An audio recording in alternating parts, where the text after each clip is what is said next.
Hello everyone, সবাই কেমন আছেন? আমি ভালো আছি, আশা করি আপনারাও ভালো আছেন। তো আজ যেটা আমি রেসিপি বানাবো সেটা হচ্ছে পনির স্যাটে। কারণ পনির কিন্তু অনেক বাচ্চাই আছে খেতে একদমই চায় না।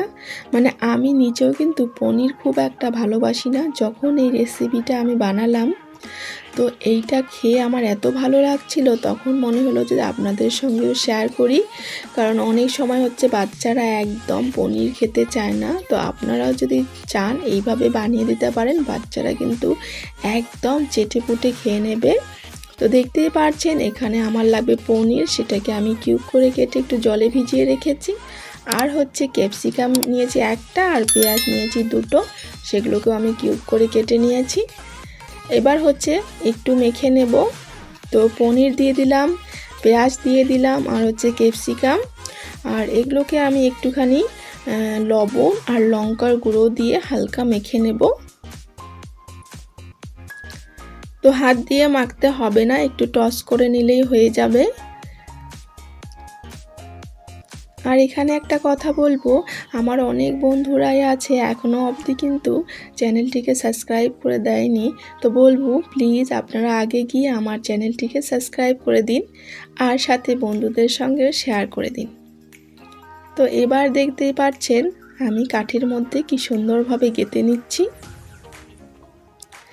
আর যখনই খাবার একটু সুন্দরভাবে ডেকোরেশন করা হয়, তখনই কিন্তু বাচ্চা থেকে বুড়ো সবাই কিন্তু খাওয়ার জন্য একটা আলাদাই মানে ইন্টারেস্ট পায়, আর খাওয়ার জন্য কিন্তু দৌড়ে দৌড়ে চলে আসে, তাই না?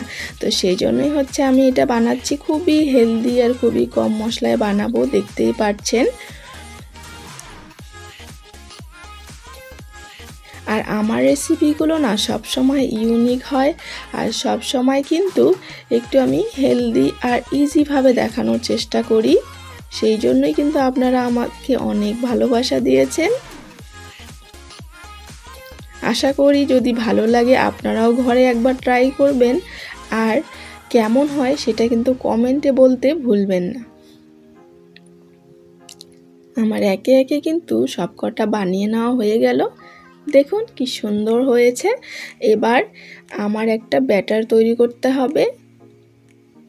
তো সেইখানে লাগছে 2 চামচ কর্নফ্লাওয়ার, আর সাথে দিব আমি ছোট চামচ দিয়ে 2 চামচ বেসন, পিঙ্ক সল্ট আর Kashmiri chilli powder.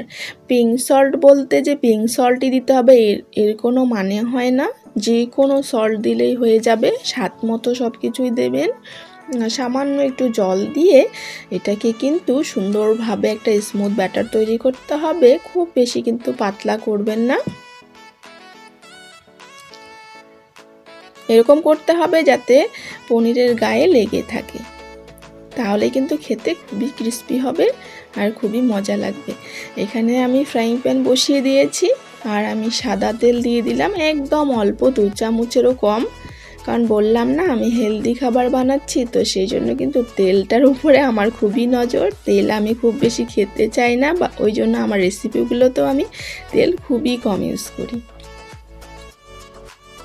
Frying pan হলে খুবই ভালো হয়, কিন্তু এমনি প্যান হলেও কোনো অসুবিধা নেই।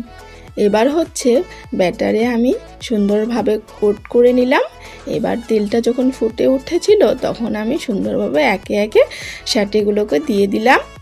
এখানে কিন্তু ফ্লেমটাকে মিডিয়াম রাখলে খুব ভালো হয়, তাহলে কিন্তু খুবভাবে ভাজা হবে, সুন্দর ক্রিস্পি হবে। আর এটাকে কিন্তু ঘুরিয়ে ঘুরিয়ে ভাজবেন।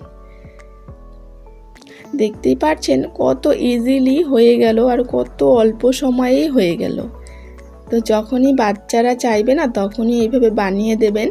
আর যারা আমার বন্ধুরা আছে একদম চিকেন খেতে পছন্দ করেন না, বা ভেজ খাবার পছন্দ করেন, তাদের জন্য তো বলবো একদম পারফেক্ট একটা স্ন্যাক্স ইভিনিংয়ের জন্য এটা বানিয়ে ফেলতে পারেন।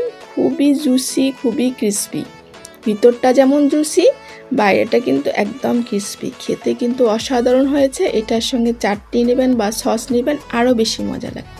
Thanks for watching my